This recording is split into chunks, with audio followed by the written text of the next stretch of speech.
declaration of Donald Trump as the next president would have plunged America into what I believe would have been tantamount to a revolution within a constitutional crisis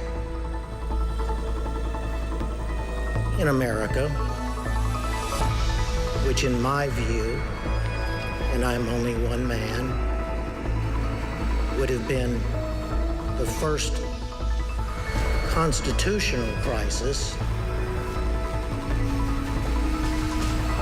since the founding of the Republic. Stunning testimony and footage from the January 6th hearing today. Details of the pressure campaign on former Vice President Mike Pence. Former President Trump and his lawyer urged him to reject the electoral count, which was an illegal request. Plus testimony about the immediate danger during the riots. Pence evacuated from a mob just 40 feet away with people chanting, "Hang Mike Pence." Confidential informant from the Proud Boys told the FBI that the group would have killed Mike Pence if given the chance. ABC News Live brings you complete, comprehensive analysis tonight. Jonathan Karl standing by, as are two lawmakers from both sides of the aisle. Stocks fell again today, this time to their lowest point this year, as fears of inflation and rising interest rates gripped the markets. Another setback in the baby formula crisis. The Abbott facility in Michigan forced to stop production again, this time because of severe flooding. And the story tonight of two missing Americans who went to Ukraine to fight against Russia, fearing they've been captured. Their families are speaking out, asking for them to be returned home. And a story on how protective body armor may have helped the Buffalo gunman to keep shooting and kill 10 people, even though someone with a gun tried to take him on. It just makes me feel sick. I feel awful about it. And that's not the purpose of armor. It's not to protect the bad guys. Run quickly, flee while you still can. And finally, icon Gloria Estefan on the remake of a Hollywood classic, Father of the Bride, and how this new version examines the complexities of a cross-cultural marriage. Good evening, everyone. I'm Lindsay Davis. Thank you so much for streaming with us. We begin with new dramatic revelations from the latest January 6th hearing. Today, the committee laid out how they believe former President Trump knew the plan to overturn the election was illegal, but that he pressured Mike Pence to go along with it anyway.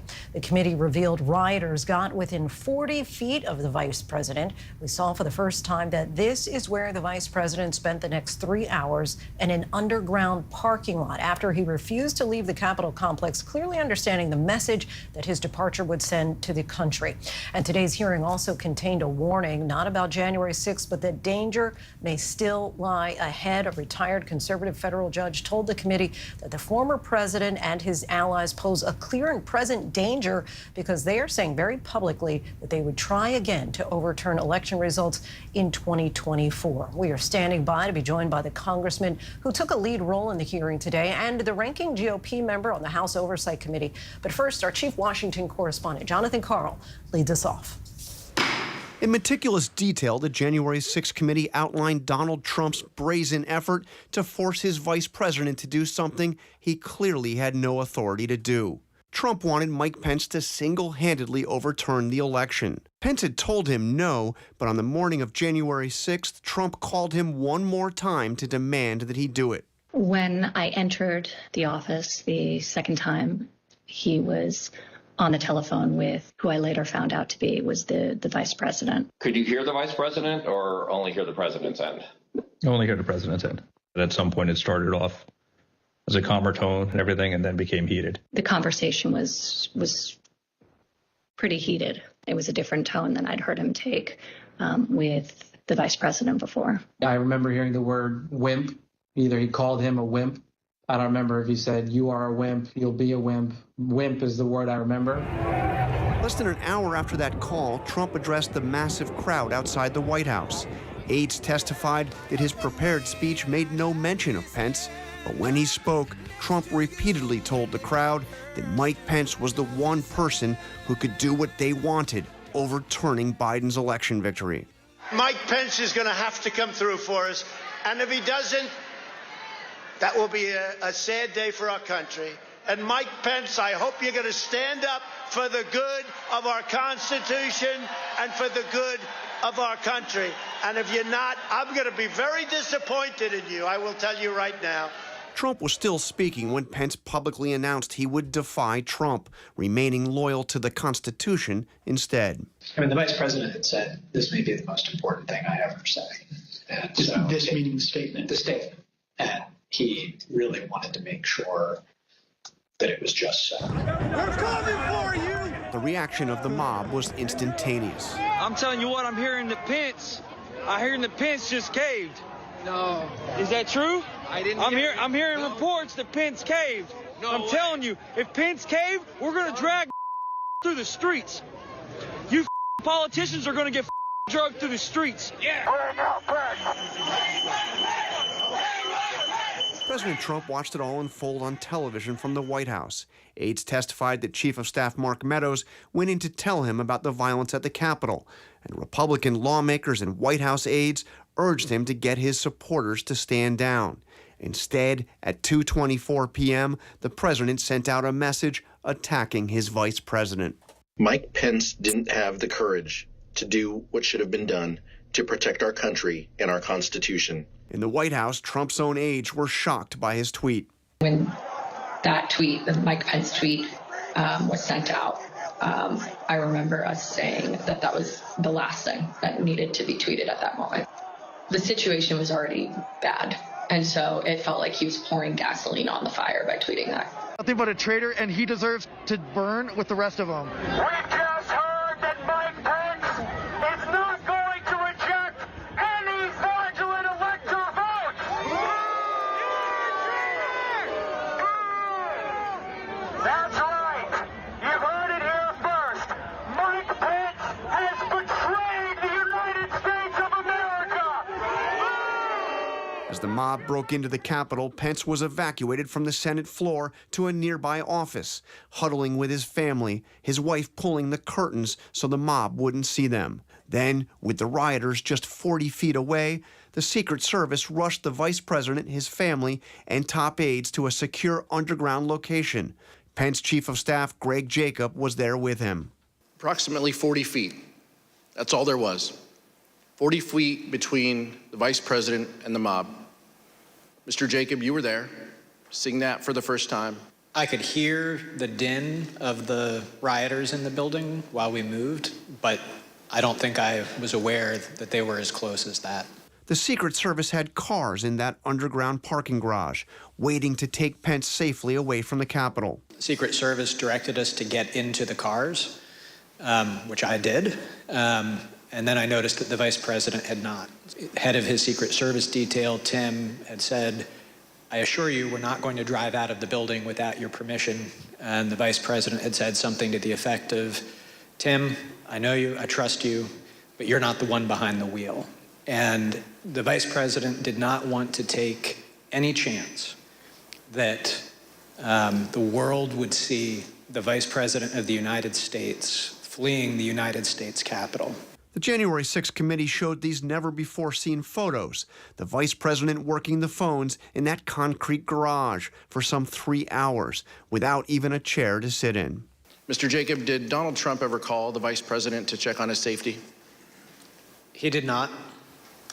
Mr. Jacob, how did Vice President Pence and Mrs. Pence react to that? With frustration. Even after the attack, after the mob was cleared from the Capitol, Trump and his allies kept the pressure on Pence. Shortly before he was to certify the election, John Eastman, a lawyer advising Trump, emailed the vice president's counsel, saying it wasn't too late for Pence to change his mind.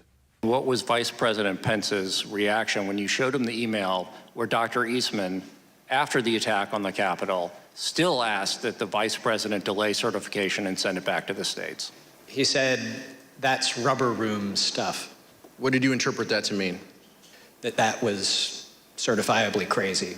Mr. Jacob testified that the vice president was never going to go along with Trump's scheme. But the vice president's first instinct when he heard this theory was that there was no way that our framers, who abhorred concentrated power, who had broken away from the tyranny of George III, would ever have put one person in a role to have decisive impact on the outcome of the election.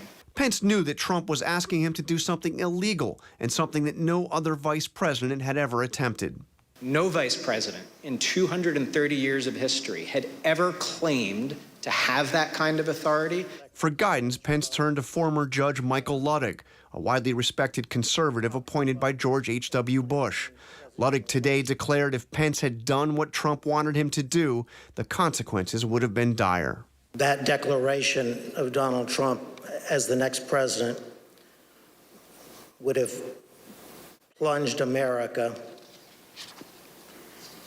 into what I believe would have been tantamount to a revolution within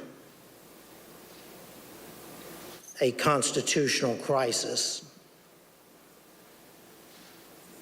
in America. A constitutional crisis. Jonathan Karl joins us now from Washington. John, let's talk more about the role of that Trump lawyer, John Eastman. We learned today about something that he did after January 6th. Yeah, so after it was clear that the election was not going to be overturned, Eastman sent an email saying that he wanted to be put on the pardon list. In other words, Lindsay, he was seeking a pardon, which you usually don't do unless you think there's a possibility you could be prosecuted for crimes. He eventually did come before this committee, tape deposition, didn't say really anything at all. In fact, in answer to questions, he invoked the Fifth Amendment right against self-incrimination more than 100 times. And he did not get that pardon. He did not get that pardon. Jonathan Karl, our thanks to you as always. Thank you, Lindsay.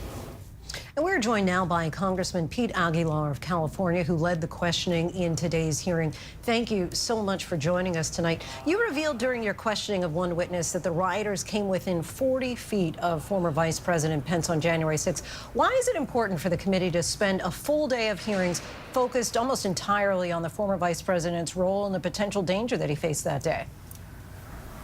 Well, thanks for having me, Lindsay. It's important to note that this was the culmination of a strategy that Donald Trump undertook.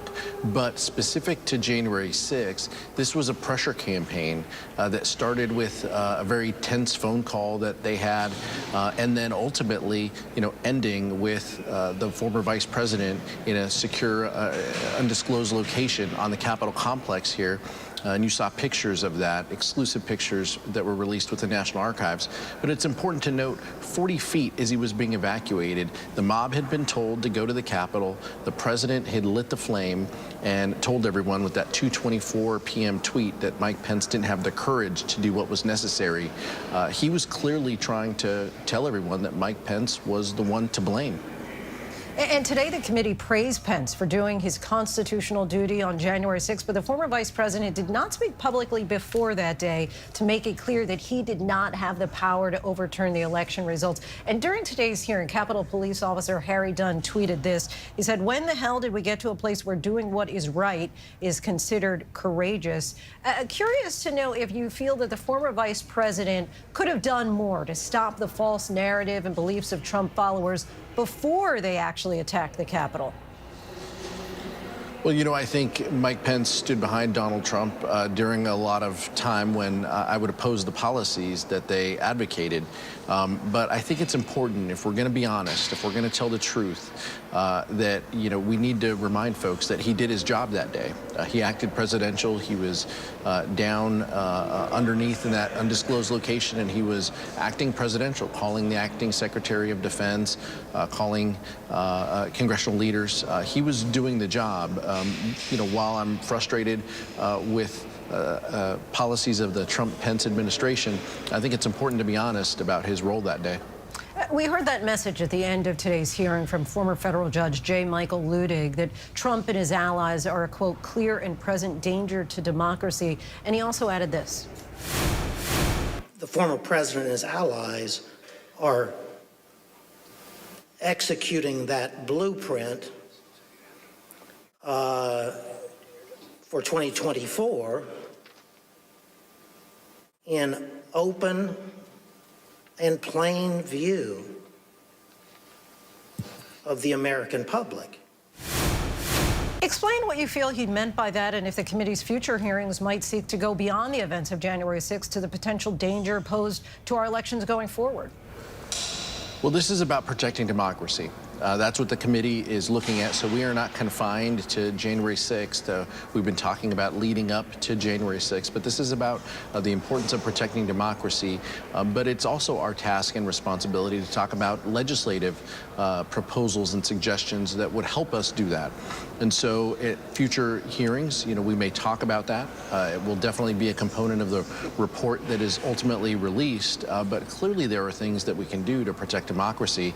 And our witnesses talked about the Electoral Count Act and maybe some revisions that we need to make to that act. Let's talk about Ginny Thomas. There's been some reporting in recent weeks that the wife of Supreme Court Justice Clarence Thomas, she was putting pressure on state officials. Chairman Thompson said today that the committee would invite testimony from Ginny Thomas. Any insight that you might be able to provide us as far as whether a formal request might be made and if such testimony would be in public or private? Well, I believe the chairman and the vice chair indicated that they would be, requesting discussions with Ginny Thomas. All I can say is that, we are encouraging anyone to come forward and to share what they know about January 6th. And so it shouldn't surprise anyone if people receive letters. We feel that they have information that could be helpful in our investigation. We've sent letters to some of our colleagues on the Republican side of the aisle because they clearly have information that could be helpful to the investigation. But that's what we're going to do. That's our responsibility and our mandate. We take it seriously. And so, we will on occasion reach out to individuals who we think can offer us information. Based on what we think that we know about her involvement as far as sending text messages, having open conversations, do you feel that she's someone that you should hear from? Well, I'll just say, I'm not going to talk about specific, witnesses and people who we should talk to. But I will say, again, more broadly, if people have information, they should share it. They should be willing to share it. This was a violent attack and an assault on democracy and the temple of democracy that's the United States Capitol over here in D.C. And I just can't for the life of me understand why people wouldn't want to come forward and to help, preserve this and ensure that this never happens again. Congressman Aguilar, we thank you so much for your time. Really appreciate your insight. Thanks, Lindsay. Joining us now for more on the January 6th hearing today is the ranking Republican member of the House Oversight and Reform Committee, Kentucky Congressman James Comer. Thank you so much for your time, Congressman. Thank you. I'd like to play a portion of the video played during today's hearing, which describes the moments as Mike Pence was being evacuated. Let's take a listen. By 2:24 p.m., the Secret Service had moved Vice President Pence from the Senate chamber to his office across the hall. The noise from the rioters became audible, at which point we recognized that maybe they had gotten into the building. Then, President Trump tweeted, "Mike Pence didn't have the courage to do what should have been done to protect our country and our Constitution." It was clear that it was escalating and escalating quickly. So then when that tweet, the Mike Pence tweet, was sent out, I remember us saying that that was the last thing that needed to be tweeted at that moment. The situation was already bad, and so it felt like he was pouring gasoline on the fire by tweeting. The committee then said that rioters got as close as 40 feet away from the vice president, and a confidential informant told the FBI that the Proud Boys would have killed Mike Pence if given the chance that day. What role do you feel that President Trump played in inciting the crowd that day? Well, certainly, I don't think Donald Trump ever envisioned that this rally would get out of hand like that. There's no evidence that shows beforehand they thought that this crowd would become unruly and do the unspeakable, which is what happened on January 6th. Look, January 6th was terrible. I was one of the evacuees on the House floor. And everyone there was a little scared and a little concerned, obviously. And this is something that never should have happened, and it should never be repeated. You saw that tweet, though, and the crowd's response to it. Do you think that the president was, as they describe in the video there, pouring gasoline on the fire, as his former deputy press secretary described? Well, we don't, I don't know what information President Trump was getting at that particular time. The information coming in was sketchy in the very beginning. Now, once the rioters came into the Capitol, then I think everyone was tuned in and knew what was going on. But a president's always shielded from a lot of current information. So I don't know what information the president had at the time that he made that tweet.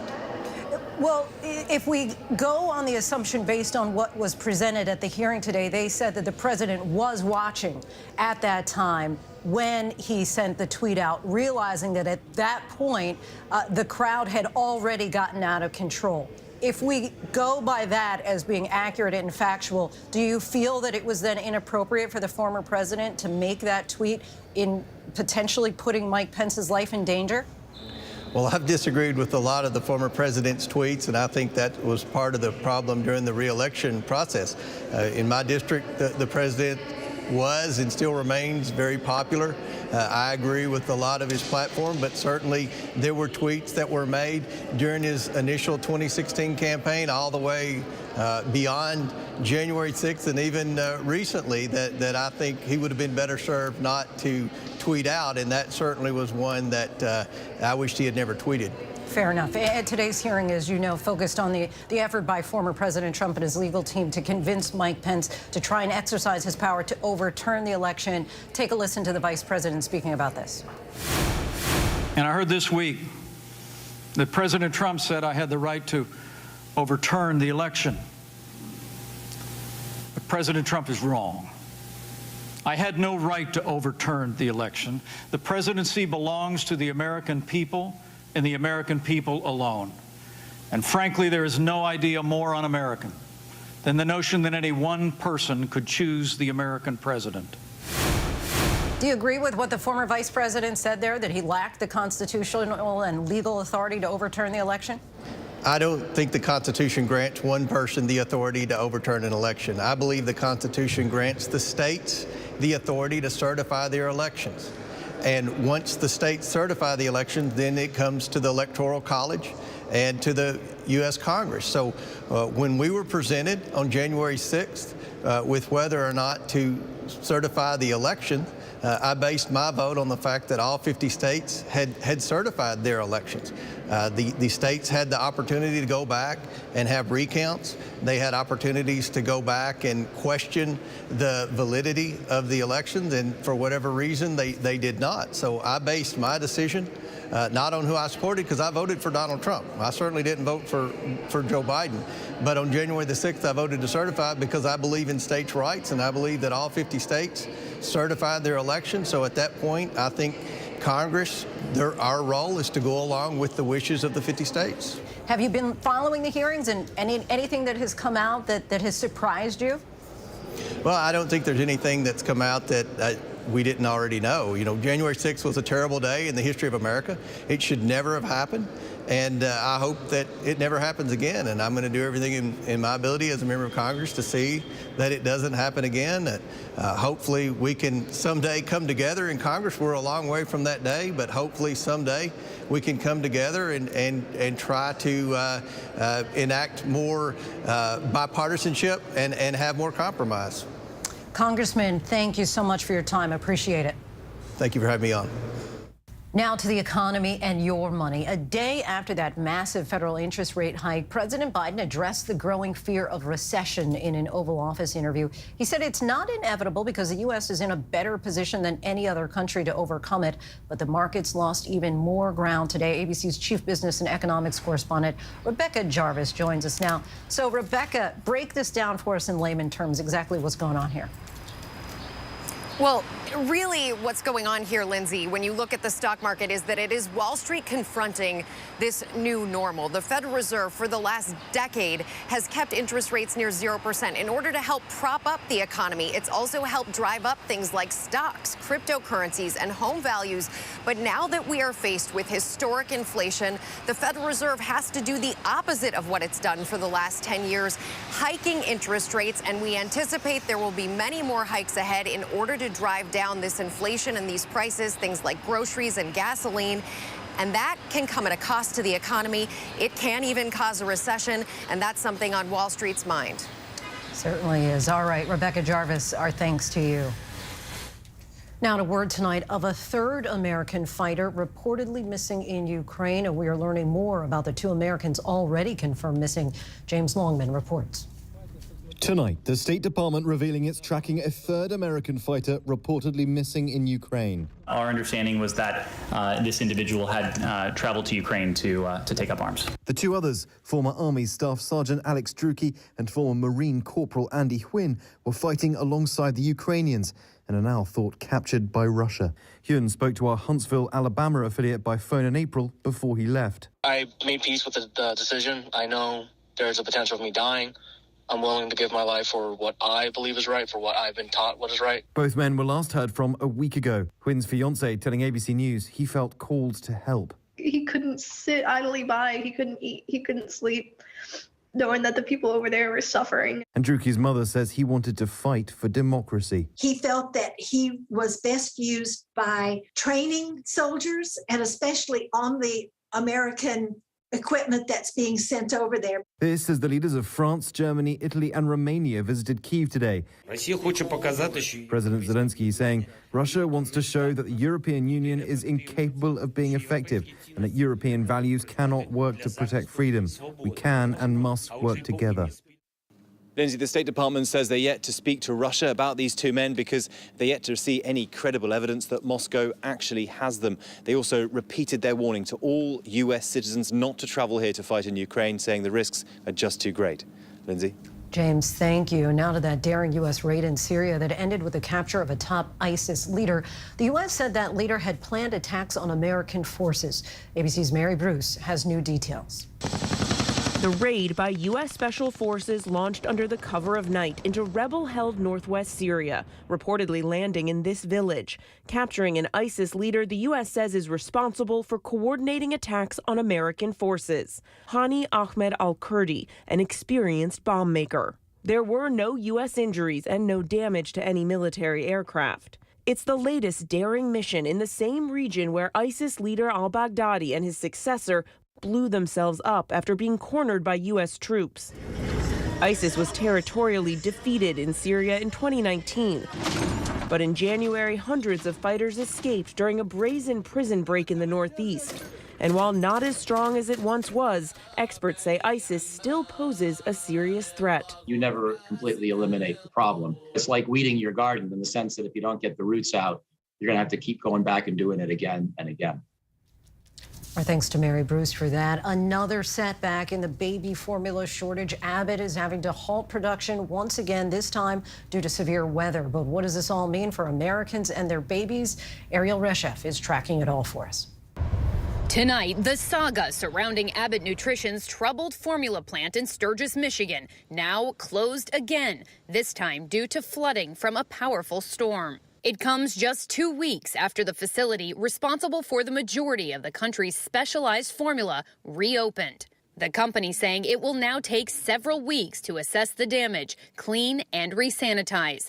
Production of its sought-after EleCare formula further delayed. It's been frustrating because it's nothing on the shelves. The White House today providing few answers about when the crisis could ease. I don't have a timeline for you. A 7th flight packed with formula from overseas landing in the U.S. today. But experts tell ABC News so far cans from those shipments have been slow to hit store shelves. What are you hearing about when we might turn a corner in this crisis? I think we're going to see a very slow improvement over the next 6 to 8 weeks, especially as the imports hit store shelves.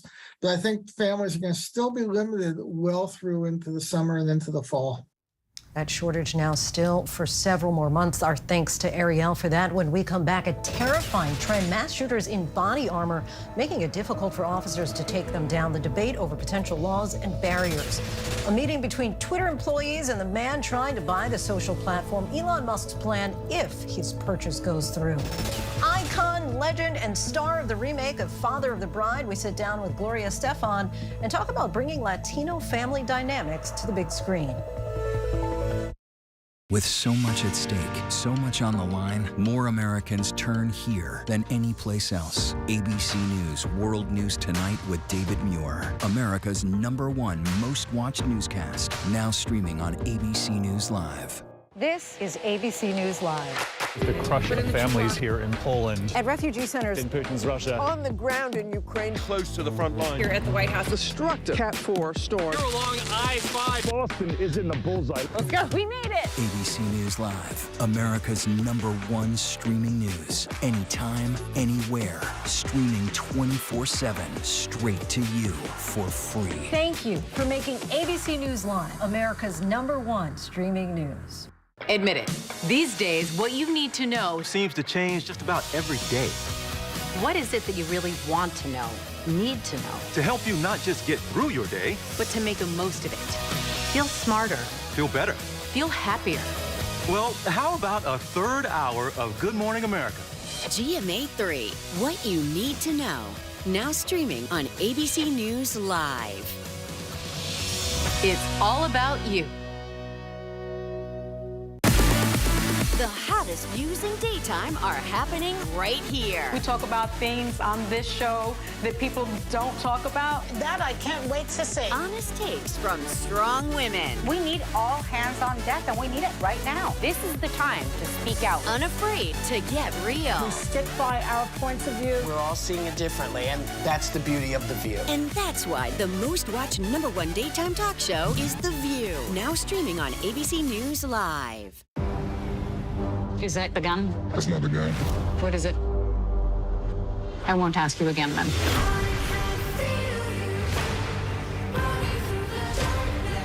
Are you a Nazi? The deeper you go into black markets, you could be putting your life at risk. the darker it gets. Why hasn't anyone come out and spoken? It's about the money. That's why we do it. Trafficked. New episodes Wednesdays at 9 on National Geographic. Take America's #1 news with you anywhere you go, anytime, free. Download the ABC News app now. Breaking news, exclusives, 24/7. There for you with one touch. The ABC News app. Download it now. America's #1 news, ABC News. Most watched, most trusted, and streaming live to you anytime, anywhere, and free. This is ABC News Live, America's #1 streaming news, free to you 24/7. Watch America's #1 news whenever you want it, wherever you are, anytime. ABC News Live, streaming live and free on all platforms. Welcome back. As Washington continues negotiations on legislation to address gun violence, we wanted to take a closer look at the use of body armor, which has become more commonplace by mass shooters in the past decade, with military-style tactical gear making it harder for law enforcement to take down active shooters. Why is such gear readily available, and should it be more strictly regulated? ABC's Mary Alice Parks files this report. One of the many devastating details of the mass shooting in Buffalo, New York, was that retired officer Aaron Salter Jr. confronted the shooter, but was not able to stop him. He legally purchased a military-style weapon and body armor. Testifying on Capitol Hill, Buffalo Police Commissioner Joseph Gramalia said Salter was the proverbial good guy with a gun, but he had no chance considering the shooter's gear. Did that make the shooting even more deadly? Absolutely it did. Officer Salter, who was working in top security that day, he engaged the shooter. He got off numerous shots, and one of those shots hit the tactical armor that the shooter was wearing. That would have ended it, and it didn't, and he was able to continue on. The Violence Project, a nonpartisan research center that studies gun violence in America, found that at least 21 times in the last 40 years, a mass shooter has worn body armor during their attacks. Many of those deadly instances coming in the past decade, including in Sutherland Springs, Texas, San Bernardino, California, and Aurora, Colorado. Author and journalist Mark Folman, who has covered mass shootings in America for more than a decade, says the trend is increasing. It's also a point of emulation behavior. Shooters looking to previous attackers for inspiration and wanting to be like them. After the Buffalo shooting, the state of New York quickly passed a new law trying to ban the possession of tactical body armor. But some experts worry it was written too narrowly to include the type the shooter used. Besides the new law in New York and others in Connecticut and the city of Chicago, there is almost no other regulation around the sale of body armor or other tactical gear. At the federal level, it is against the law for felons convicted of violent crimes to buy such gear. But in practice, military-grade armor and helmets can be purchased online and delivered in days to almost anyone. You have a recipe for more of this kind of offensive attack in the hands of relatively few people, but enough to do terrible damage, as we just saw again with these recent mass shootings. It saved your life. It saved my life, absolutely, yes. Dr. Aaron Westrick, a former Michigan sheriff who also worked as a research director for a body armor company, told me he was appalled to hear that the Buffalo shooter was wearing body armor. It just makes me feel sick. I feel awful about it.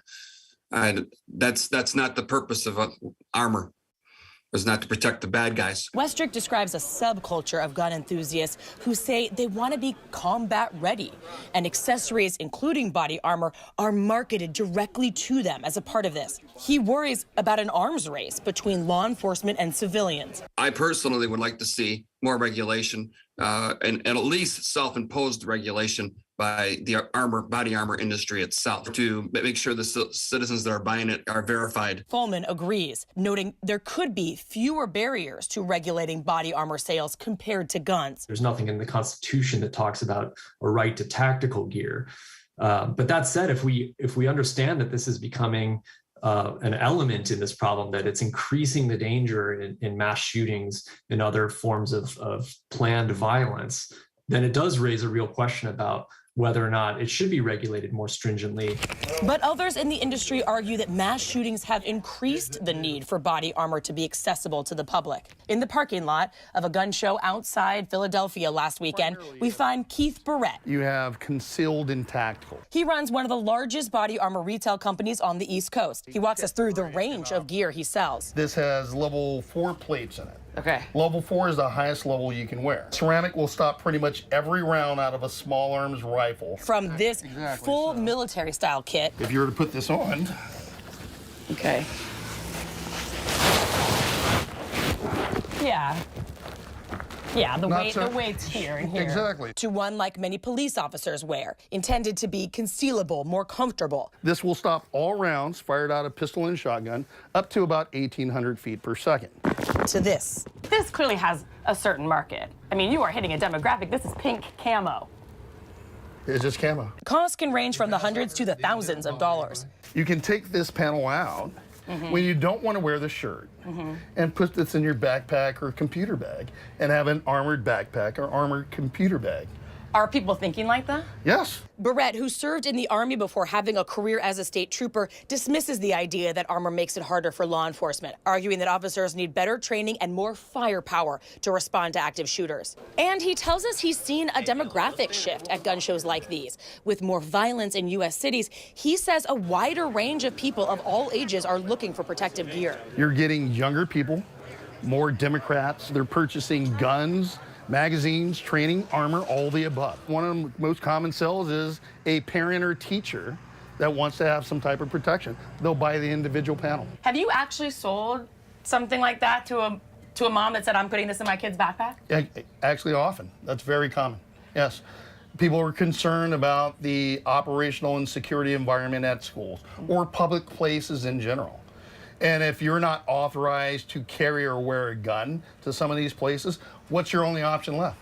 A piece of defensive equipment. He tells us in his industry, there are no federally required background checks, meaning at gun shows like these, he is just taking people at their word. Have you ever sold a vest to someone and you felt weird about it? No. And we lose a lot of business because of that. One of the things we impress in our company is integrity. If you don't feel comfortable, don't sell it to them. What do you say to someone who says the average civilian does not need to be able to buy a tactical vest like that? All right, you define need. Tell the average lawmaker who lives in his $500,000 house to go down to the inner city and live in the environment where they're shooting at each other every day, and tell them they don't need body armor. No city should have to go through this. Despite those points, back on Capitol Hill, Buffalo Police Commissioner Gramaglia tells me he supports the new law passed in New York and more outright bans, hoping to curb shootings like the one his officers had to confront. Do you think it was a good model other states can learn from? Yeah, I do support it. Why does the average citizen need to have body armor? Our thanks to Mary Alice for that. Still ahead, Elon Musk meets Twitter employees for the first time. His plan for the social media platform if his purchase goes through. From mortgages to car payments to breakfast foods, exactly how interest rates impact what you pay by the numbers. But first, our tweet of the day. An end of an era in the WNBA. Star player Sue Bird tweeted that this season will be her last. Bird is a 3-time WNBA champion, 12-time All-Star, and won 5 Olympic gold medals. Yet Seattle Storm star added, "I have loved every single minute and still do."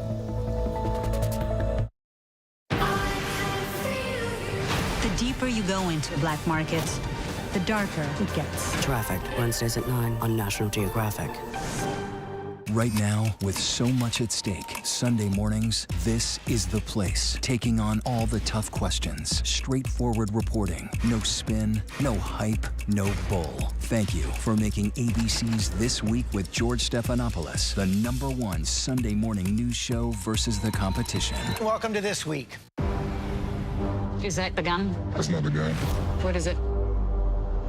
I won't ask you again then.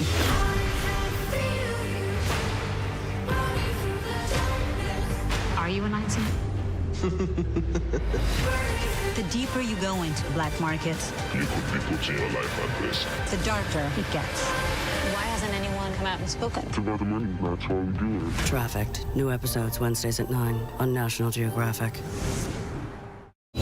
These days, with so much going on, it's hard to keep up. While others are recapping yesterday's headlines, We're bringing you the right now. This is the busy border crossing. Steel barricades, another strike. The Right Now look at the day ahead, how it affects you and your family. Record high gas prices. The threat of cyber warfare. Is peace possible? World News Now beginning at 2 a.m. Eastern, followed by America This Morning. America's #1 early morning news. Streaming here on ABC News Live. Take America's #1 news with you anywhere you go, anytime, free. Download the ABC News app now. Breaking news, exclusives, 24/7. There for you with one touch. The ABC News app. Download it now. As of today, in a big way, we have inaugurated abcnews.com. A lot has changed in our world since Peter made that announcement. But what hasn't changed is the commitment to groundbreaking reporting and innovation at abcnews.com. And here's to everything ahead. What does the sound of freedom feel like? Joy, love, Power. It's the sound of freedom. Friday night on ABC. Welcome back, everyone. The Fed's interest rate hike of 0.75 percentage point yesterday shows how the central bank is trying to rein in inflation without hopefully causing too much harm to the economy. High interest rates and high inflation hit people hard, but in different ways. Here's a look at how rising interest rates and inflation are impacting Americans by the numbers. $800, that's how much more it costs per month, according to Mortgage News Daily, for a $400,000 home loan compared to the same size loan taken in December. Car payments are also rising fast. The average monthly new car payment is now $712, according to Edmunds. That's compared to $575 during the second quarter last year, according to Experian.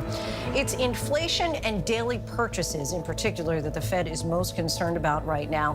8.6%. That's the annual inflation rate as of May, the highest since December of 1981. And consumers are certainly feeling the pinch. $7. That's now the average cost for a pound of bacon, according to MarketWatch. That's $1 more than last year. Eggs have gone up even more. $2.86 is what it cost for a dozen grade A eggs last month. A year ago, a dozen eggs would have cost on average $1.62. Wages are going up as well, but not enough to offset inflation. They're only up 6.1%, according to the Atlanta Fed's wage tracker. Compared to a year ago, that's 2.5 points below the inflation rate. And we still have lots to get to here on Prime tonight. Actor Kevin Spacey in court, the latest sexual assault allegations that he's facing. Plus, singer Beyonce is entering her Renaissance era. What fans can expect from an upcoming multi-album drop. And a remake of the classic film Father of the Bride with Latino icons as the leads. My conversation with megastar Gloria Estefan about how the movie showcases culture, family dynamics, and love. But first, look at our top trending stories on abcnews.com.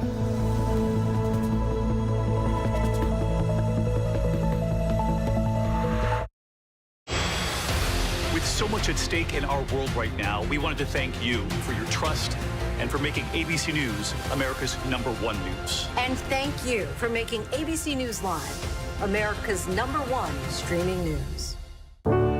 We were creating the perfect Mormon family.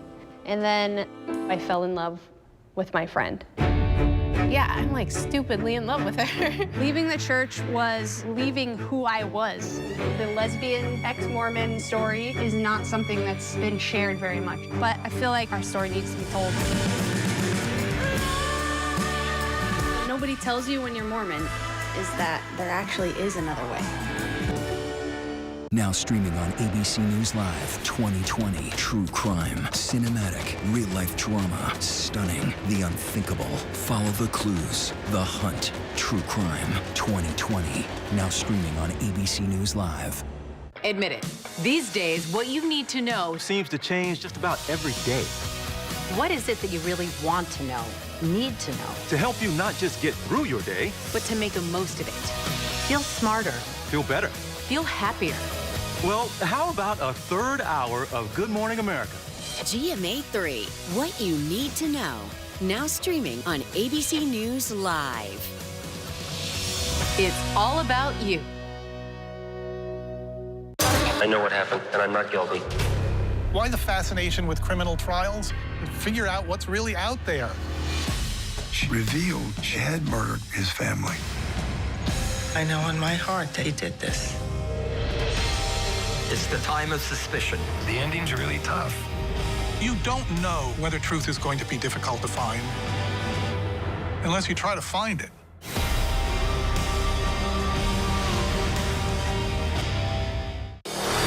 America's #1 news, ABC News. Most watched, most trusted, and streaming live to you anytime, anywhere, and free. This is ABC News Live, America's #1 streaming news. Free to you 24/7. Watch America's #1 news whenever you want it, wherever you are, anytime. ABC News Live, streaming live and free on all platforms.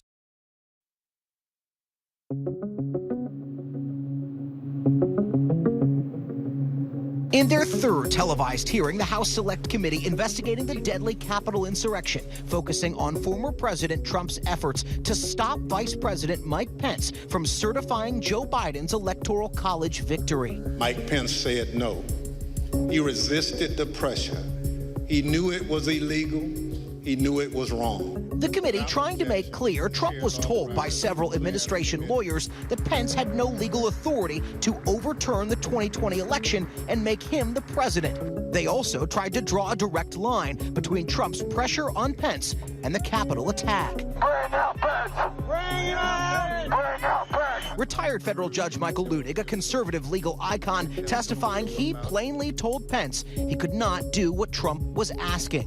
Would have been the first constitutional crisis since the founding of the Republic. And Pence's former general counsel, Greg Jacob, who was with him in the Capitol on January 6th, agreed. There is no justifiable basis to conclude that the vice president has that kind of authority. The manufacturing plant at the center of the nationwide baby formula shortage has been forced to shut down once again, this time because of bad weather. The Abbott plant in Michigan was the focus of contamination concerns and just reopened this month. But officials say severe storms and flooding forced it to close again. It will reopen after it's cleaned. A Texas legislative committee held its first hearing today as it investigates the massacre shooting in Uvalde. Members of the committee say the purpose of the hearing is to gather the facts about the deadly mass shooting and provide them to residents in a transparent way. They say having it is important to get the testimony now while it's fresh in the minds of the witnesses. The committee began by expressing their condolences to the victims' families and the members of the community. To find the truth, we will follow the facts. It is my hope and prayer that our efforts will produce the information the legislature needs to protect our children. Police say 18-year-old Salvador Ramos shot and killed 19 students and 2 teachers inside Robb Elementary School on May 24th. He was later fatally shot by law enforcement officers. Amid the hearing, funerals continue. Layla Salazar was laid to rest today, aged 11. Her obituary states she loved dancing, singing, and the Dallas Cowboys. Actor Kevin Spacey was granted bail at his first court appearance in London. The 62-year-old Oscar winner is facing allegations of sexual assault. Spacey's lawyer told the court that the 62-year-old actor strenuously denies the charges.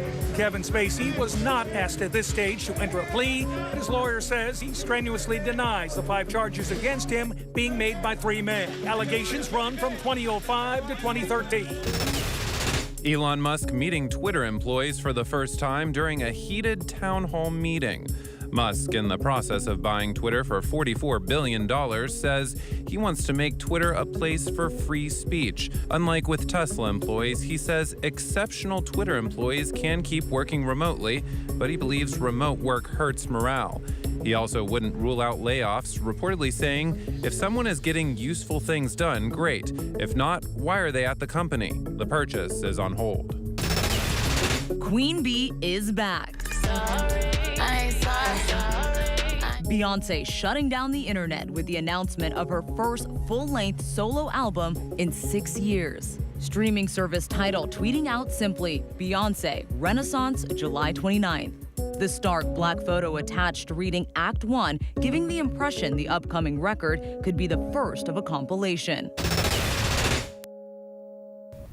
We turn now to the remake of an American classic, Father of the Bride, and this time the parents of the bride are OG Latino icons Gloria Estefan and Andy Garcia, whose very successful Cuban-American daughter decides to marry a bohemian Mexican attorney. Let's take a quick peek. Hey, hold on. I don't know what you guys do in New York. Whatever you do in New York stays in New York. In Miami? In Miami, in this century, you can sleep with your fiancé, Billy. Good night. Have a wonderful night. Descansen. Thank you, Mom. Be well. Adan, quickly, flee while you still can. Go, go, go, go, corre. Come on. Trust me, trust me. I know my best. Joining us now is the iconic singer, actress, all-around superstar, Gloria Estefan. So wonderful to have you here. I must tell you, and this was a first in our control room, as soon as you sat down here, people started applauding in the control room. People want to come out and sing the conga song. Let's do it. We can conga around your desk. So congratulations on the success of the movie. Already getting some really great reviews. One critic said that this is a movie you definitely want to RSVP yes to, in part to the warmth and the chemistry between you and Andy Garcia. This is 31 years later after the original Steve Martin. What made you want to be a part of the reboot? Well, I mean, who wouldn't? First of all, I got a text from Andy. Hey, I got a script I'm going to send you, because he's short and sweet. He sends me, and it's Father of the Bride. I go, oh my gosh, you're going to touch this classic that had already been redone by Steve Martin, and I loved so much. But when I read the script, it was no-brainer. And Gaza Lazraki, our wonderful director, called me, and I go, well, do you want me to read for the part? He goes, no, we want you for the part. Andy says, and I agree that you're the only person for this part. And I go, oh my gosh, I'm gonna move everything to do it. And we were a family from day one. You can't fake that chemistry. It gets on the project. And despite the fact that this is largely about Latino marriage, how important was it for you all to highlight some of the cultural differences? Not that it's just this large umbrella of Latino, but the variation between Mexicans and Cubans, for example. Right. Look, it was a joy to be able to celebrate in a big budget Hollywood film our Latinism, how much we are similar in our differences, and to do it with laughter, love, music, extended family, which is pretty much a big part of our culture, and getting rid of the typical easy laugh stereotypes, because Andy and Gaz were very hyper-focused. It was a privilege. One of the central themes of Andy Garcia's character is the idea of not forgetting where you came from as far as the Cuban roots, and also having an appreciation for what you've had to rebuild now in this country, and then trying to instill that in his children. How much of that is a struggle that we see in real real life for immigrant parents. Listen, it's absolutely true.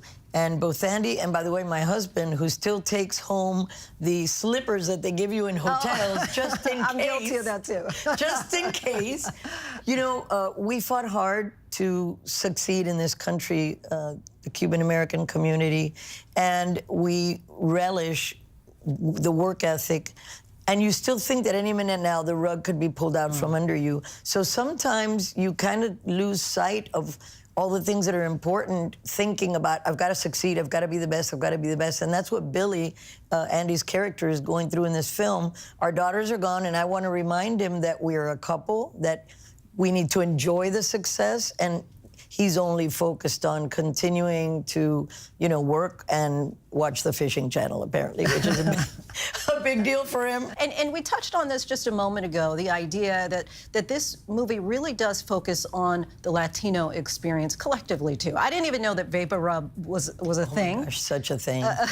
And the food, how important was that to really kind of reflect the culture throughout the movie? And it introduced people who weren't familiar with it. Exactly. Well, we think people are going to find it funny, and there's nothing better than to laugh at yourself about the things, the quirky things in each of our cultures.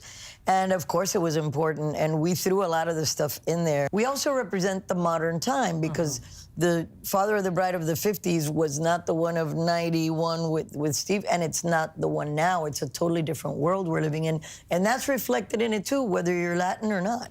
And if we can just move beyond for a moment, because you act and you sing, perform on Broadway, do you have a preference, and what else can we expect from you coming up soon? Oh my gosh, the beauty is not having to choose, but being able to grow and evolve and experience different things that interest me and that keep life fun and exciting. I sing since I talk, so music is my happy place. Acting, I always knew I wanted to do more of, but I was waiting for the right thing. I wasn't just gonna do it for no reason, but I've been preparing behind the scenes. I tell my family goes, but you're acting, I didn't know you could act. I go, I've been acting a long time, just not on the screen. Yeah. That's great. Gloria Estefan, such a pleasure to have you here in studio and talk with you. Thank you so much. And to our viewers, be sure to catch Father of the Bride on HBO Max, which is streaming right now. Before we go tonight, the image of the day, a newly released image from the January 6th committee today showing Vice President Pence from his secure underground location on the day of the Capitol attack as he read a tweet at 4:19 p.m. that day from President Trump finally asking rioters to go home. That is our show for this hour. Be sure to stay tuned to ABC News Live for more context and analysis of the day's top stories. Thanks so much for streaming with us.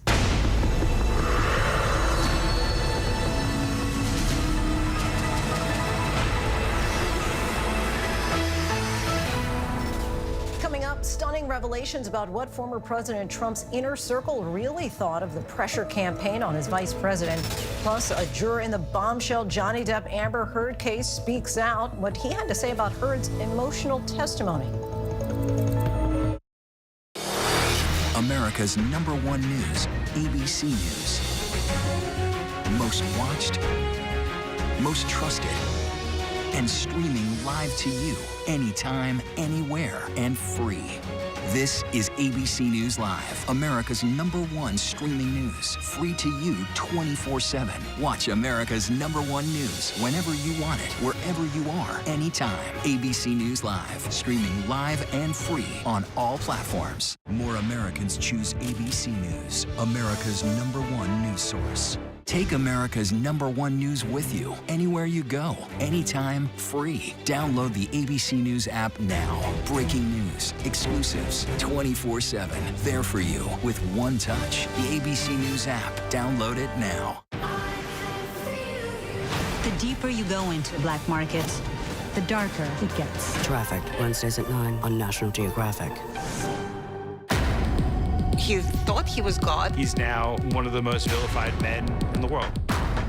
He is the everyman. Zelensky is the Tom Hanks of Ukraine. The fact that a little nice Jewish boy is 5'7" is showing up this KGB agent in the Kremlin. What do you say to Americans who see Russia and you not only as a rival, but an unfriendly adversary? Two men at war. Which Vladimir will take over. The world is not going to be the same. So what's good to read this summer? Well, Kate and I have decided to jump in and help you. And we're talking with Oprah, John Irving, and so many popular authors and influencers. So we want you to join us. Myself, Charlie Gibson, and my daughter, Kate Gibson. Oh, hey, that's me. That is you. For the new podcast series, it is called The Bookcase with Kate and Charlie. We will make sure you love what you read. Listen anywhere and anytime. The Bookcase Podcast, wherever you get your podcasts. Hi there, I'm Lindsay Davis. Thanks so much for streaming with us. We're monitoring several developments here at ABC News at this hour.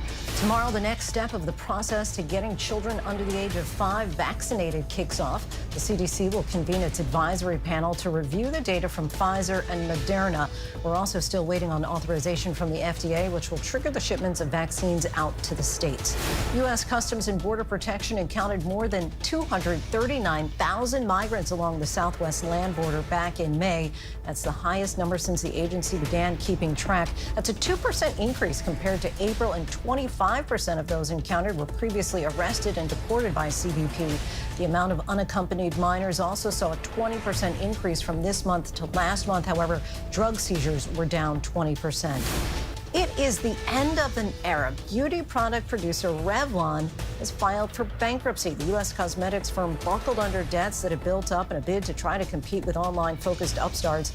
Known for its nail polishes and lipsticks, the 90-year-old company listed assets and liabilities of between $1 billion and $10 billion in a court filing. Well, we begin this hour with new dramatic revelations from the latest January 6th hearing. Today, the committee laid out how they believe former President Trump knew the plan to overturn the election was illegal, but that he pressured Mike Pence to go along with it anyway. The committee also revealed rioters got within 40 feet of the vice president. Our chief Washington correspondent, Jonathan Karl, reports. In meticulous detail, the January 6th committee outlined Donald Trump's brazen effort to force his vice president to do something he clearly had no authority to do. Trump wanted Mike Pence to single-handedly overturn the election. Pence had told him no, but on the morning of January 6th, Trump called him one more time to demand that he do it. When I entered the office the second time, he was on the telephone with who I later found out to be was the vice president. Could you hear the vice president or only hear the president's end? Only hear the president's end. But at some point it started off as a calmer tone and everything and then became heated. The conversation was pretty heated. It was a different tone than I'd heard him take with the vice president before. I remember hearing the word wimp. Either he called him a wimp. I don't remember if he said, "You are a wimp, you'll be a wimp." Wimp is the word I remember. Less than an hour after that call, Trump addressed the massive crowd outside the White House. Aides testified that his prepared speech made no mention of Pence, but when he spoke, Trump repeatedly told the crowd that Mike Pence was the one person who could do what they wanted, overturning Biden's election victory. Mike Pence is going to have to come through for us, and if he doesn't, that will be a sad day for our country. And Mike Pence, I hope you're going to stand up for the good of our Constitution and for the good of our country. And if you're not, I'm going to be very disappointed in you. I will tell you right now. Trump was still speaking when Pence publicly announced he would defy Trump, remaining loyal to the Constitution instead. I mean, the vice president had said, this may be the most important thing I ever say. And so, this meaning the statement? The statement. And he really wanted to make sure that it was just so. We're coming for you! The reaction of the mob was instantaneous. I'm telling you what, I'm hearing the Pence just caved. No. Is that true? I didn't I'm hearing reports that Pence caved. No I'm telling you, if Pence caved, we're going to drag through the streets. You politicians are going to get drugged through the streets. Yeah. President Trump watched it all unfold on television from the White House. Aides testified that Chief of Staff Mark Meadows went in to tell him about the violence at the Capitol, and Republican lawmakers and White House aides urged him to get his supporters to stand down. Instead, at 2:24 p.m., the president sent out a message attacking his vice president.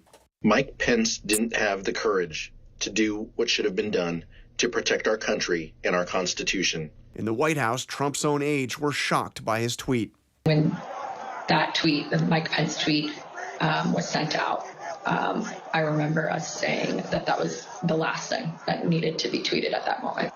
The situation was already bad, and so it felt like he was pouring gasoline on the fire by tweeting that. Nothing but a traitor, and he deserves to burn with the rest of them. We just heard that Mike Pence is not going to reject any fraudulent elector votes.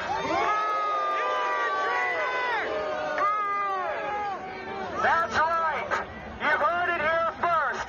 Mike Pence has betrayed the United States of America.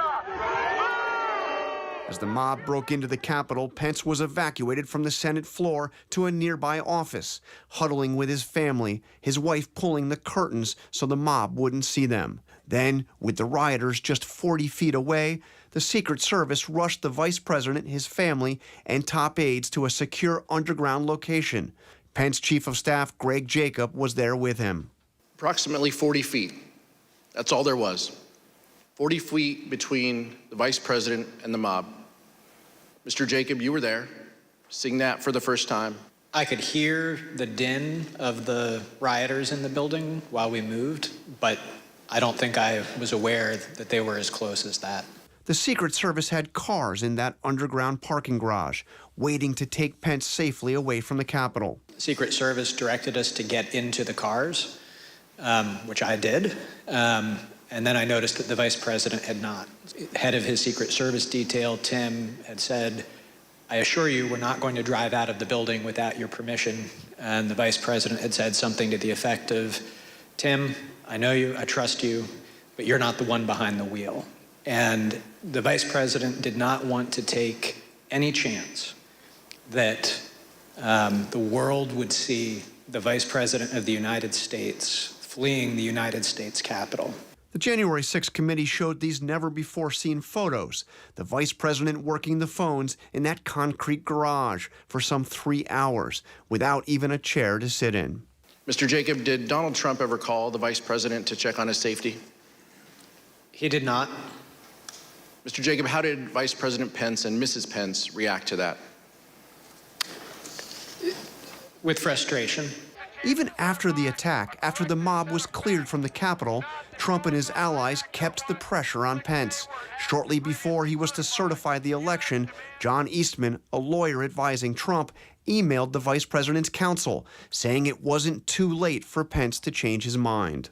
What was Vice President Pence's reaction when you showed him the email where Dr. Eastman, after the attack on the Capitol, still asked that the vice president delay certification and send it back to the states? He said, "That's rubber room stuff." What did you interpret that to mean? That was certifiably crazy.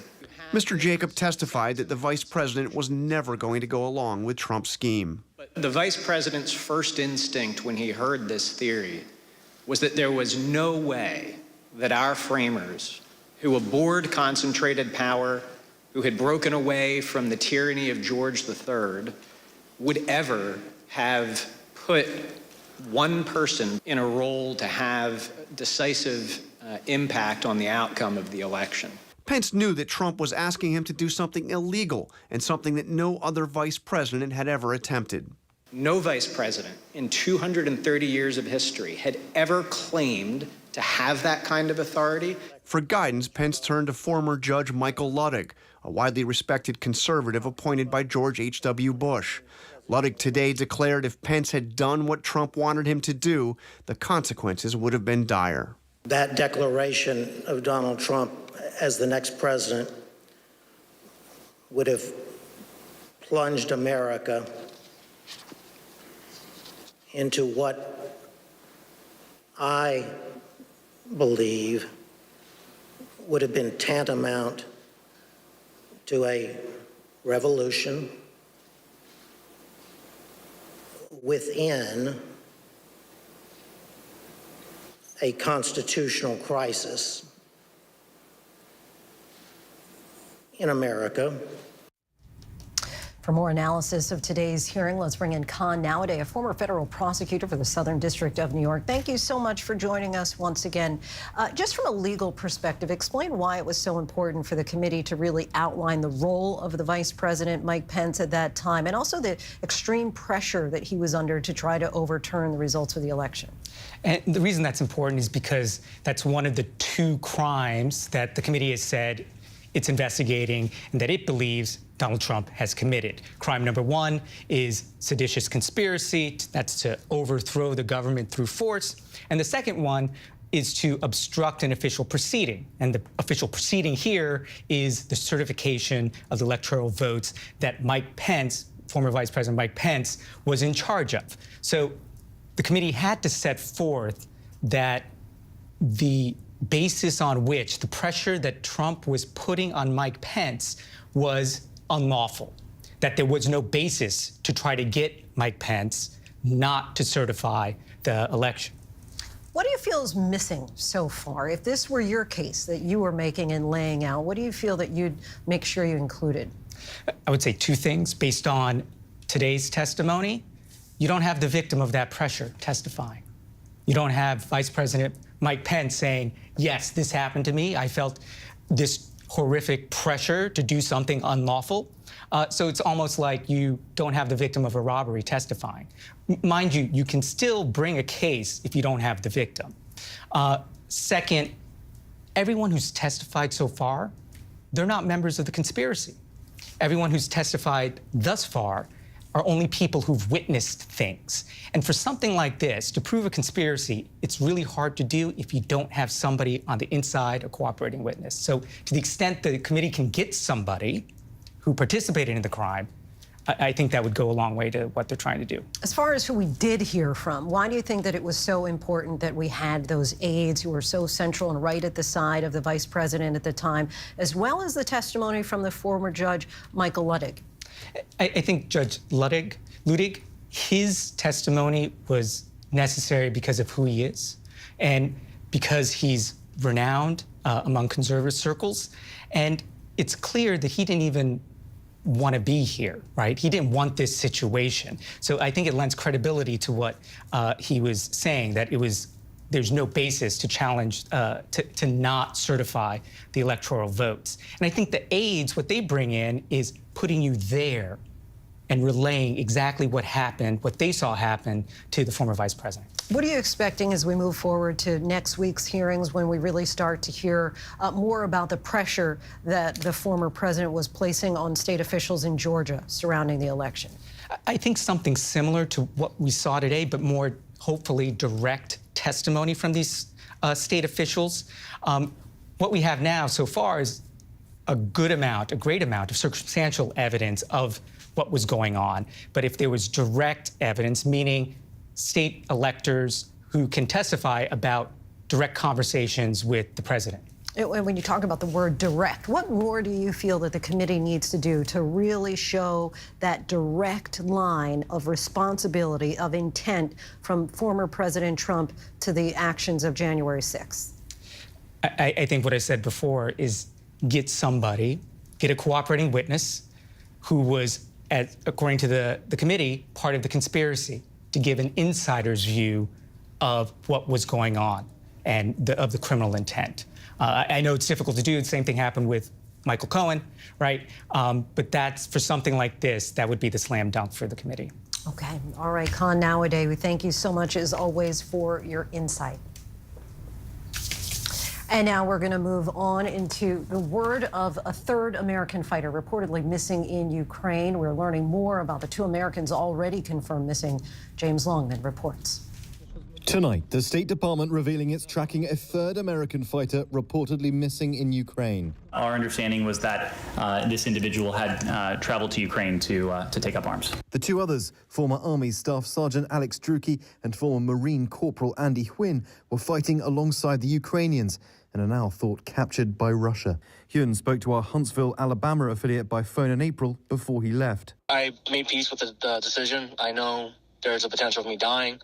I'm willing to give my life for what I believe is right, for what I've been taught what is right. Both men were last heard from a week ago. Hwin's fiancée telling ABC News he felt called to help. he couldn't sit idly by. He couldn't eat. He couldn't sleep, knowing that the people over there were suffering. And Druki's mother says he wanted to fight for democracy. He felt that he was best used by training soldiers, and especially on the American equipment that's being sent over there. This as the leaders of France, Germany, Italy and Romania visited Kyiv today. President Zelensky saying Russia wants to show that the European Union is incapable of being effective and that European values cannot work to protect freedom. We can and must work together. Our thanks to James Longman. Tonight, 50 million people are on alert from the Carolinas to the Northeast, and roughly 300,000 customers are without power from Wisconsin to the Carolinas. And dangerous heat remains, and a new heat wave is already brewing. Senior meteorologist Rob Marciano is tracking it all for us. Hey, Rob. Hi, Lindsay. A pretty wide area of damaging storms today, and that tornado watch is up for a big chunk of Pennsylvania and New York. Here it is on the radar scope of a cluster going through Syracuse. We had near baseball-sized hail come down in Cayuga County there, and so that's still up until 11 o'clock tonight. Washington, D.C. got some action, still some action in the eastern parts of Ohio, and the Carolinas getting it too with severe thunderstorm watches up there. We got trees down all over these states. In the last 2 days, we've had over 250 damaging storm reports. So it's been very, very active and very, very hot, as you know. This ongoing heat wave is going to continue, especially tomorrow across the Mid-South. But you see some cooling from Chicago to Pittsburgh. That's going to be temporary. So after we see a bit of a suppression, at least across the northern states on Friday and Saturday, it begins to rebuild as we head towards next week. Dallas will stay near 100, but places like Atlanta and Chicago will get back into the 90s, near 100 there come Tuesday as another heat wave builds for much of the country into the middle of next week. Lindsay? Those triple-digit temperatures making a return. All right, Rob Marciano, our thanks to you. You got it.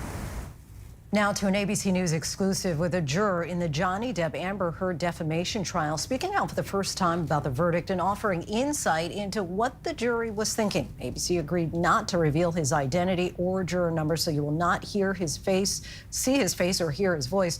But he revealed a great deal about how these multi-million-dollar decisions were ultimately made. Here's ABC's Trevor Ault.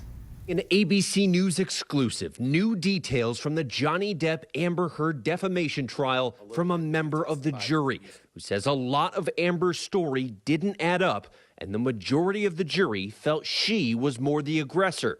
He balled up his fists, leaned back, and headbutted me square in the nose.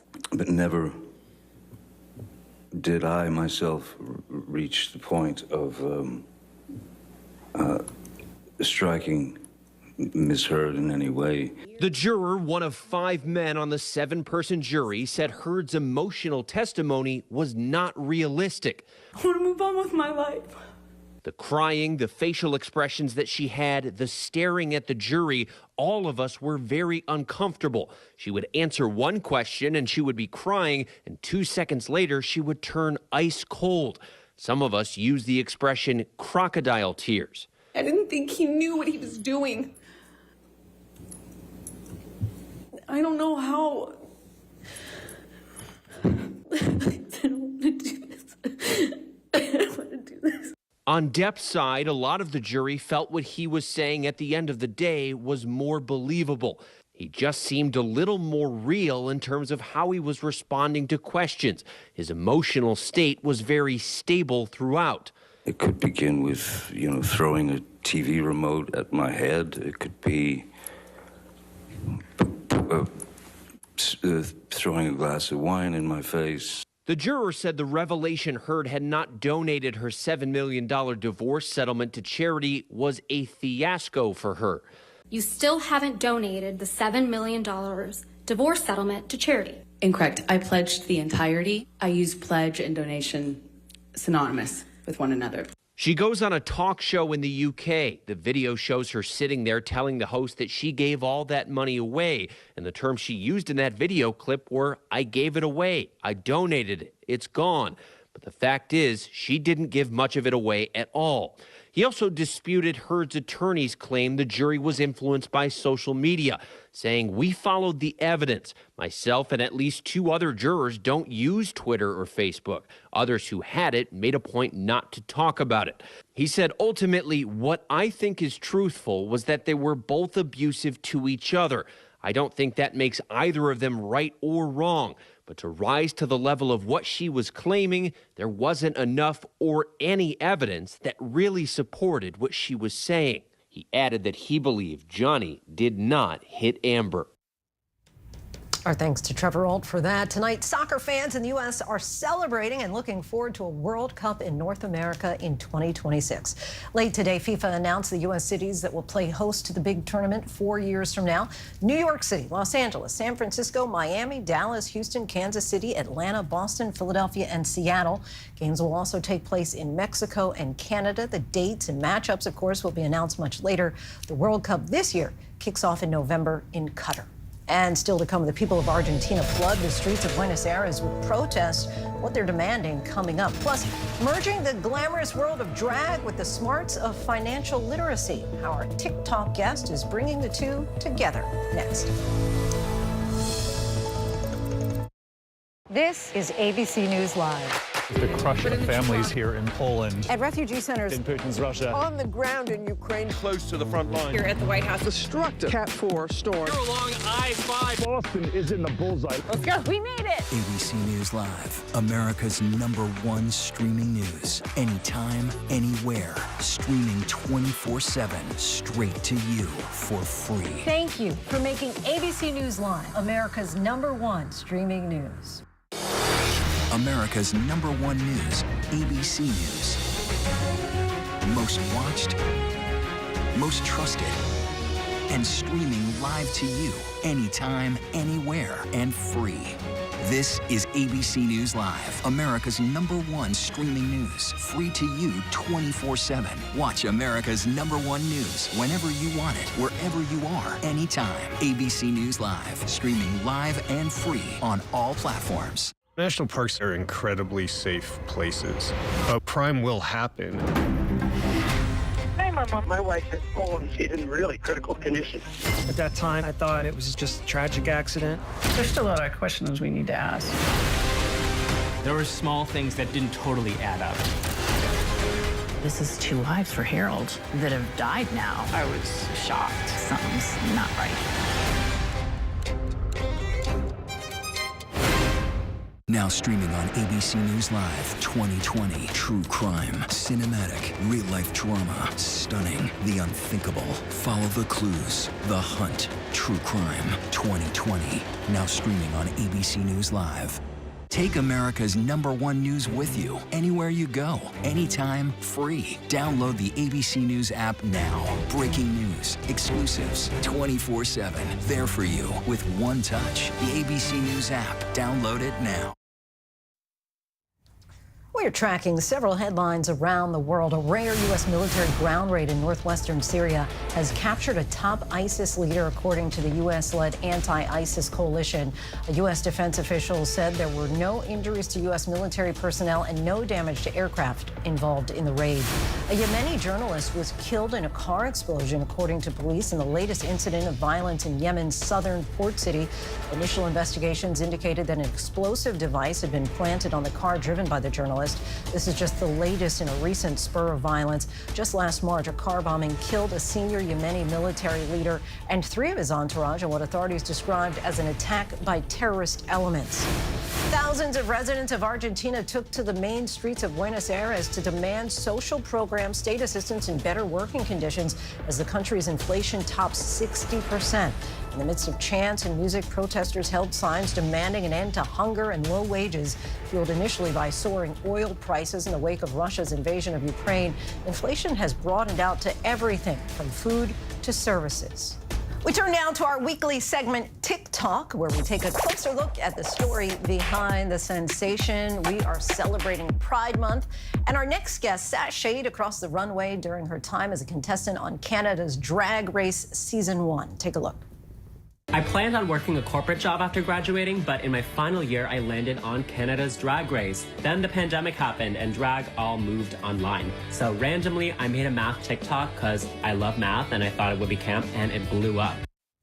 Kind Santos, also known as @OnlineKind, is a drag queen who is helping to make math glamorous on TikTok, racking up more than 1 million followers and 40 million likes, teaching us about financial literacy. Kind enough to join us now. Happy Pride. So glad to have you on the show.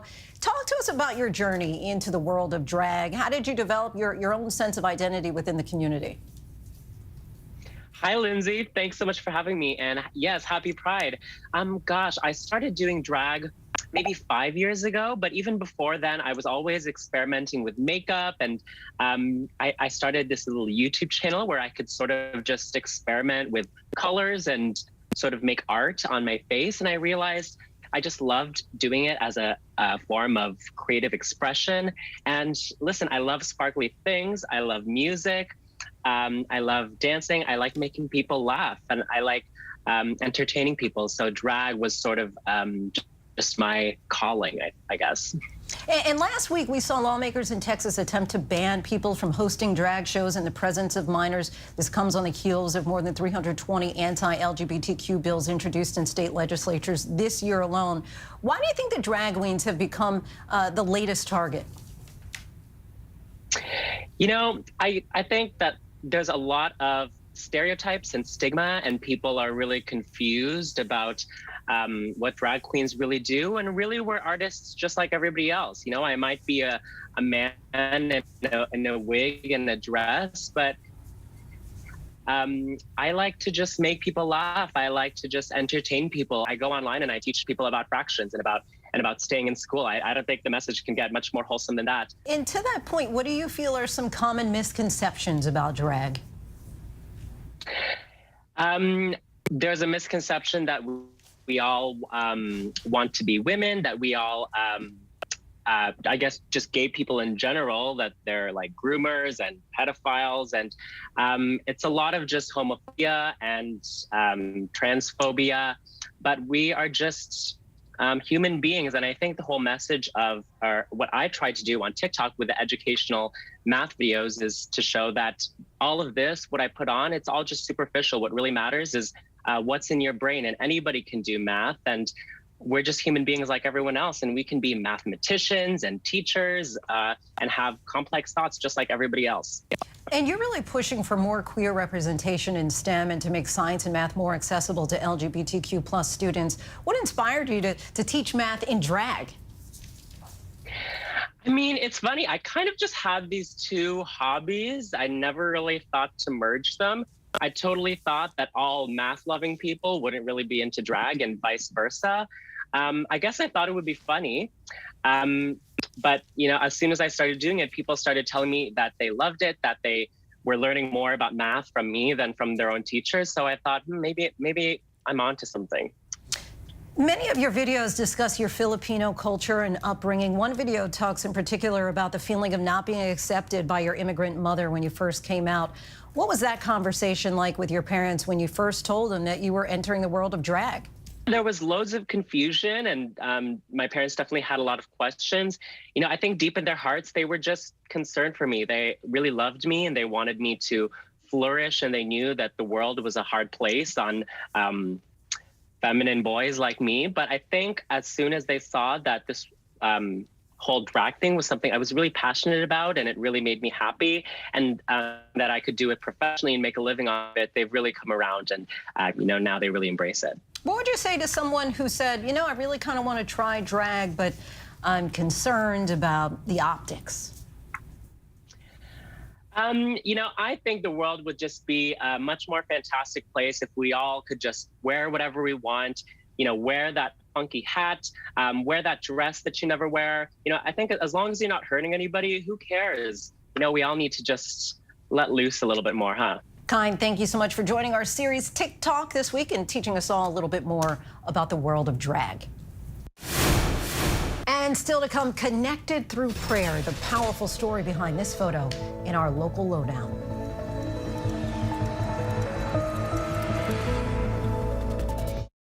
Right now, with so much at stake, Sunday mornings, this is the place. Taking on all the tough questions, straightforward reporting, no spin, no hype, no bull. Thank you for making ABC's This Week with George Stephanopoulos the #1 Sunday morning news show versus the competition. Welcome to This Week. Take America's #1 news with you anywhere you go, anytime, free. Download the ABC News app now. Breaking news, exclusives, 24/7. There for you with one touch. The ABC News app. Download it now.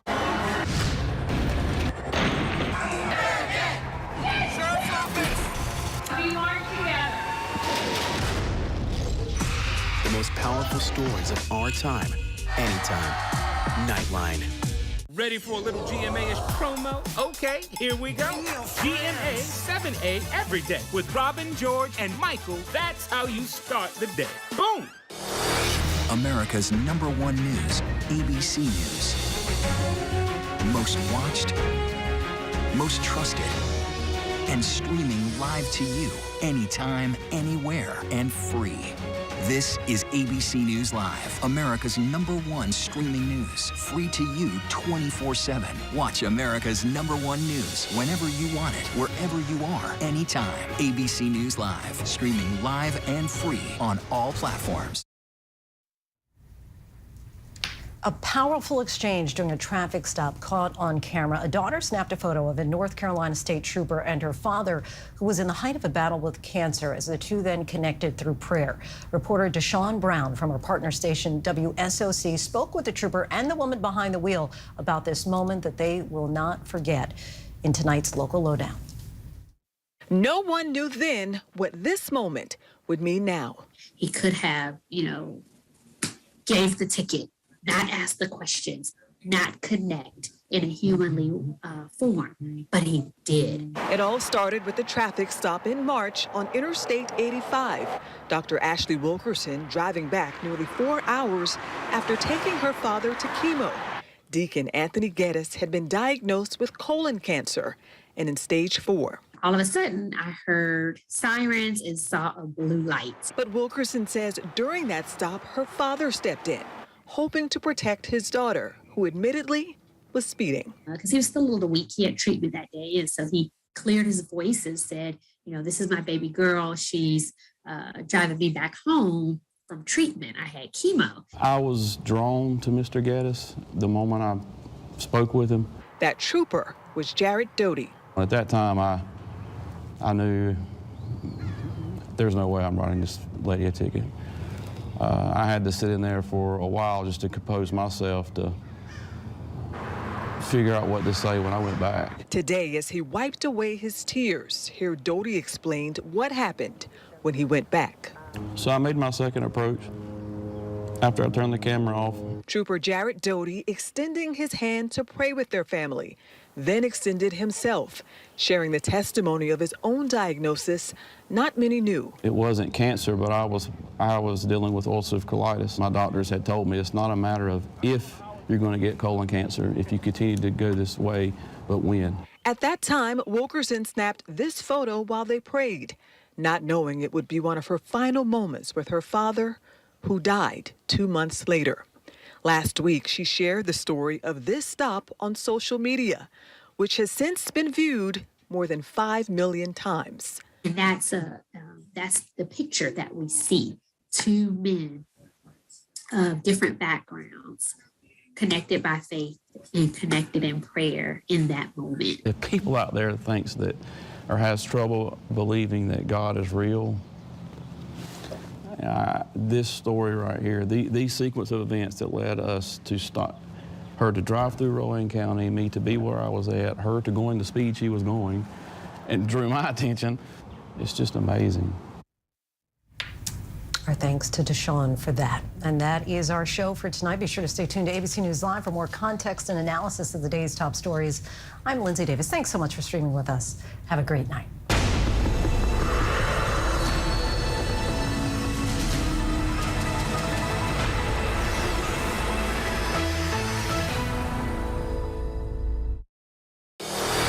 America's #1 news,